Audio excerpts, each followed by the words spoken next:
Chers frères et sœurs dans le Christ, pendant 40 jours, nous nous sommes préparés spirituellement pour célébrer le mystère central de notre foi, le mystère de la résurrection de notre Seigneur Jésus-Christ. Il triomphe de la mort et nous embarque dans son cortège de victoire. Nous sommes résolument promis à la vie en celui qui est le vivant à jamais. Pâques, c'est la fête d'une nouvelle création. Dieu qui nous a créés nous recrée en son Fils unique Jésus-Christ et fait de nous des créatures nouvelles dans le même Jésus-Christ. C'est pourquoi la liturgie de la parole commence par le récit de la création.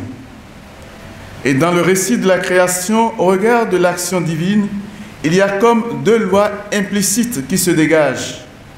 La loi du don et la loi de l'altérité, la loi de l'autre.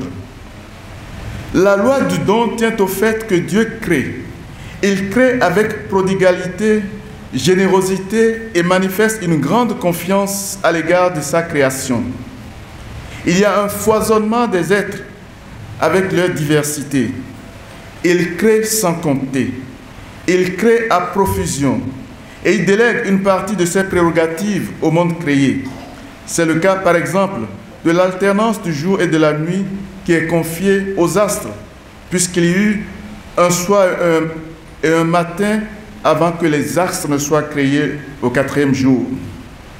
De même, il confie tout le monde créé à l'être humain qu'il place au sommet de la création. Soyez féconds et multipliez-vous, remplissez la terre et soumettez-la, soyez les maîtres des poissons de la mer, des oiseaux du ciel et de tous les animaux qui vont et viennent sur la terre. Cette loi du don sera précisée plus tard par Saint Paul dans une expression « Qu'as-tu que tu n'aies reçu ?» pour indiquer la dimension transcendante du don et l'action de grâce qui doit l'accompagner. Et il donne d'ailleurs une autre expression, une parole qu'il attribue au Seigneur et que nous n'avons pas dans les évangiles, à savoir qu'il y a plus de joie à donner qu'à recevoir. Pour l'être humain, c'est la reconnaissance envers le Créateur pour ce qu'il est et ce qu'il a, et ensuite l'imitation de la générosité de Dieu en aidant son semblable. Nous le savons, la stratégie du tentateur consistera à concentrer l'attention d'Adam et Ève, l'homme et la femme, sur la limite que Dieu leur avait marquée pour leur faire oublier l'immensité de ce dont Dieu leur avait permis de bénéficier. La loi de l'altérité est d'abord en rapport avec le fait que la création elle-même est une œuvre de séparation et de distinction, œuvre par laquelle l'individualité de chaque entité ou réalité est constituée en même temps que son autonomie. Et cette autonomie appelle complémentarité car tous les êtres sont créés dans un ensemble harmonieux où chacun a sa place. L'altérité appelle la complémentarité de l'homme car c'est un être de manque, un être vulnérable, un être fini. Il est un être de désir qui est appelé à vivre son désir sur le mode de l'altérité et non de la totalité, autrement dit, qui ne devra pas pervertir son manque, son désir en envie par refus de l'altérité. À savoir donc qu'il ne peut être heureux tout seul et au détriment des autres. Et il doit tenir compte de l'autre et des autres de façon inconditionnelle. Mais est-ce que ces deux lois matricielles que le Seigneur a inscrites dans l'ordre de l'économie du salut, mais comment lui-même s'y soumet? La résurrection est un événement survenu au bout d'un drame, la passion, la mort de Jésus. Ce drame est l'acte du don du Christ qui n'a rien retenu pour lui-même, a tout donné, s'est totalement donné en désactivant volontairement ses pouvoirs divins sans cesser d'être Dieu et pour être don jusqu'au bout, don de soi, don de sa vie. Ayant aimé les siens qui étaient dans le monde, il les aima jusqu'au bout. C'est une passion pour l'homme qui le dispose à être totalement et résolument tourné vers nous pour notre salut et notre vie. On a demandé à un enfant quel serait d'après lui le plus grand miracle de Jésus. Il a répondu que cela a consisté pour le Christ à s'abstenir de descendre de la croix alors qu'il était en mesure de le faire et qu'on le provoquait à le faire. Il a ainsi atteint vraiment notre humanité. Par amour, il a volontairement désactivé tous ses attributs divins et tout en restant Dieu et Fils de Dieu, il le prouve, non pas en descendant de la croix, mais en accordant le pardon aux malfaiteurs repentis. Il meurt en poussant le cri que tant d'êtres humains laissent monter vers Dieu et que tant d'autres n'osent même pas laisser échapper de leur misère. Il s'en remet à son Père qui peut tout. Son cœur a toujours été vulnérable à la souffrance et il a été anéanti par elle, sans user de quelque pouvoir que ce soit à son profit, à son propre profit, lui qui a tant repoussé pour autrui les limites ou le spectre de la souffrance. Son amour l'a rendu vulnérable.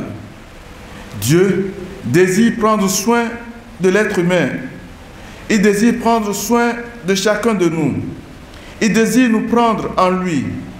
Mais nous voulons nous affranchir de lui. Lui, il a assumé et consommé notre fragilité. Il a été confronté à notre limite radicale. Et les premières à avoir une apparition du ressuscité sont celles que sa vulnérabilité n'a pas reboutées. Pour ces femmes, le corps sans vie de Jésus était encore précieux et elles voudraient en prendre soin. Et le ressuscité ne choisira pas non plus de se montrer à ses bourreaux pour être dans un triomphalisme, mais il va se montrer à ceux qui ont été désorientés par sa mort violente et qui devront témoigner qu'il est vivant. C'est cette victoire que nous partageons, frères et sœurs, celle d'un Dieu délicat, qui ne veut même pas humilier ses bourreaux, car eux aussi, il veut les sauver. La loi de l'autre se justifie aussi dans l'action de Dieu. La résurrection est le miracle des miracles, la victoire absolue, la plus grande victoire qui soit. Mais avec qui le Père, à qui s'est-il associé pour le faire?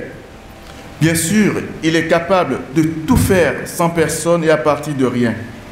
Mais cette fois-ci, il a été attentif à quelque chose, attentif à l'attitude de la Vierge Marie.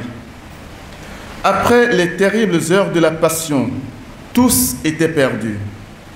Et c'est ici qu'entre en jeu la bienheureuse Vierge Marie, Notre-Dame de l'Espérance.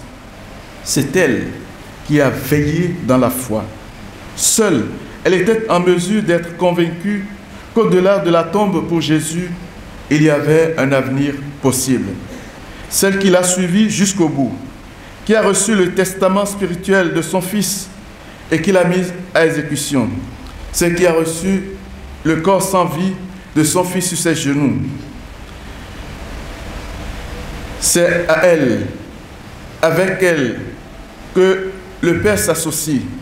Lui qui nous a créés sans nous et qui ne nous sauve pas sans nous, c'est à elle qu'il s'associe pour réaliser la plus grande œuvre qui soit la résurrection dans laquelle nous sommes recréés. Le rôle de Marie a été dans la veille de la foi, l'acte unique de la seule personne au monde qui soit capable de croire en ce moment précis que quelque chose était encore possible. Celle qui garde une lueur de foi, une lueur d'espérance avec laquelle Dieu coopère pour relever son Fils de la mort et lui confère le nom qui est au-dessus de tout nom. Marie a été présente tout au long du ministère public de son Fils. Et avant que le disciple bien-aimé ne voie pour croire à partir du tombeau vide, le Père a vu la lueur de foi et d'espérance de Marie. Dieu qui nous a créés sans nous ne nous sauve pas sans nous. Il peut tout faire sans nous, mais il préfère collaborer avec nous et la seule partenaire qui soit été la bienheureuse Vierge Marie dans son profond désir d'accueil de Dieu et de sa volonté. Et Marie a été donc le partenaire de Dieu dans l'œuvre unique de la résurrection, comme elle a été à l'Annonciation en vue de l'incarnation. La Vierge Marie, parmi tous, était la seule qui, après la mort de Jésus, était capable de croire encore qu'après la mort de Jésus, quelque chose était possible. L'épée a certes transpercé son cœur par la mort ignominieuse de son fils, dont l'ange lui avait parlé en ces termes: tu vas concevoir un fils, il sera grand, il sera appelé le Fils du Très-Haut. Le Seigneur lui donnera le trône de David son père et régnera pour toujours sur la maison de Jacob, et son règne n'aura pas de fin. Le pape François, dans son message sur l'espérance, dit que l'espérance trouve dans la Mère de Dieu son plus grand témoin. En elle, nous voyons que l'espérance n'est pas un optimisme vain, mais un don de la grâce dans le réalisme de la vie. Comme toute maman, chaque fois qu'elle regardait son fils, elle pensait à son avenir, et certainement, dans son cœur, restaient gravées les paroles que Siméon lui avait adressées dans le temple. Voici que cet enfant provoquera la chute et le relèvement de beaucoup en Israël. Il sera un signe de contradiction, et toi, ton âme sera transpercée d'un glaive. Luc 2, 34 à 35. Et au pied de la croix, alors qu'elle voit Jésus innocent souffrir et mourir, bien que traversée d'une immense souffrance, elle répète son oui, sans perdre ni l'espérance, ni la confiance dans le Seigneur. Elle collaborait de cette façon pour nous, à l'accomplissement de ce que son Fils avait dit en annonçant qu'il fallait que le Fils de l'homme souffre beaucoup, qu'il soit rejeté par les anciens, les grands prêtres et les scribes, qu'il soit tué et que 3 jours après, il ressuscite. Et dans le tourment de cette douleur offerte par amour, elle devenait notre mère, la mère de l'espérance.